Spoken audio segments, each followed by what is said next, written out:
this time with the president of the Maharashtra Pradesh Congress Committee. Nana Patole has now said that the Congress will be going solo in all the local body polls in the state as well as the assembly polls. And when asked if the NCP chief is praising Shiv Sena to sideline the Congress, Patole says that the Congress party does not need anyone's certificate for this.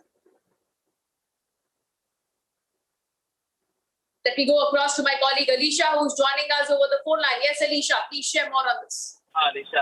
देखिए बिल्कुल नाना पटोले जो कि महाराष्ट्र के Congress chief है वो अमरावती में जाकर जहां तक उनसे पूछा गया था कहीं ना कहीं पर कांग्रेस को लेकर एक साइडलाइन को लेकर, तो उन्होंने ये साफ तौर पर कहा है कि कांग्रेस के चीफ है वो और उन्हीं के जो पॉइंट ऑफ व्यू है वो सबसे ज्यादा इंपॉर्टेंट है। लेकिन फिर उनके सहयोगी पार्टी फिर चाहे शिवसेना हो या फिर एनसीपी हो वो क्या कहे वो कांग्रेस को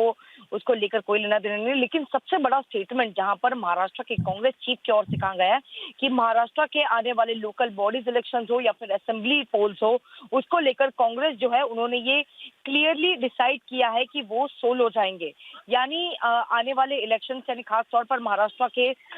2024 पर जो इलेक्शन होंगे, क्योंकि इसके जवाब पर भी खुद नाना पटोले ये कहते हुए नजर आ रहे थे कि कांग्रेस जो है वो महाराष्ट्र की एक ओरिजिनल पार्टी है और आने वाले 2024 में जहां पर महाराष्ट्र में खुद कांग्रेस एक सबसे बड़ी पार्टी रहेगी, तो एक बड़ा बयान कहीं ना कहीं पर महाराष्ट्र के कांग्रेस चीफ की ओर से आ रहा है जहां पर उनका साफ तौर पर यह कहना कि फिर चाहे एनसीपी शिवसेना क्यों ना एक महाराष्ट्र विकास आघाड़ी सरकार महाराष्ट्र में बना चुकी है, लेकिन इसके बावजूद आने वाले जो असेंबली पोल्स होंगे या फिर लोकल बॉडी इलेक्शंस होंगे उस पर कांग्रेस अकेले लड़ेगी।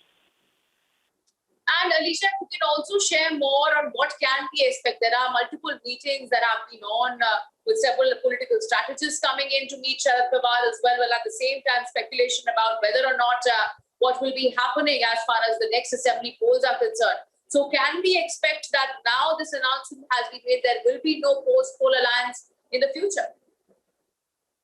बिल्कुल, एक तरफ हमने देखा कि खुद प्रशांत किशोर जो कि एनसीपी के चीफ शरद पवार को मिलने के लिए आए थे और उसके बाद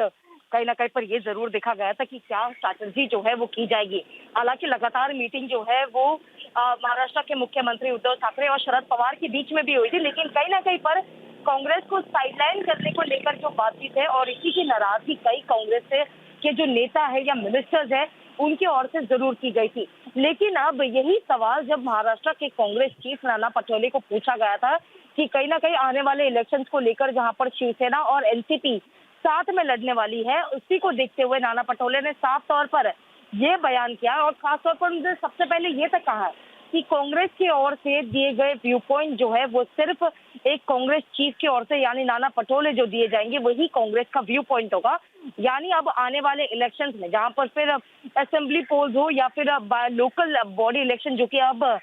2022 में कहीं ना कहीं बीएमसी के जो इलेक्शंस होंगे उस पर भी कई ऐसे बयान कांग्रेस की ओर से पहले भी आ चुके थे कि इस बीएमसी इलेक्शन जो है जो वो खुद कांग्रेस जो है अकेली लड़ेगी। और अब कांग्रेस चीफ की ओर से भी यही बताया जा रहा है कि जो लोकल बॉडी की इलेक्शन जो होंगे उस पर अब अकेली कांग्रेस लड़ेगी। लेकिन आने वाले 2024 में जहां पर महाराष्ट्र के इलेक्शंस होंगे, असेंबली पोल्स होंगे, उस पर भी अब कांग्रेस के ये विचार चल रहे हैं कि वो अकेले ही लड़ेगी, क्योंकि खुद नाना पटोले ये कह रहे हैं कि महाराष्ट्र में 2024 में जहां कांग्रेस टॉप पार्टी बनेगी जो कि ओरिजिनल पार्टी है, यानी फिर अब कहीं ना कहीं पर मुठभेड़ जो है वो महाराष्ट्र विकास आघाड़ी सरकार के बीच में जरूर दिखाई दे रही है और कांग्रेस के नेता जो है वो कहीं ना कहीं शिवसेना और एनसीपी से नाराज दिखाई दे रहे हैं।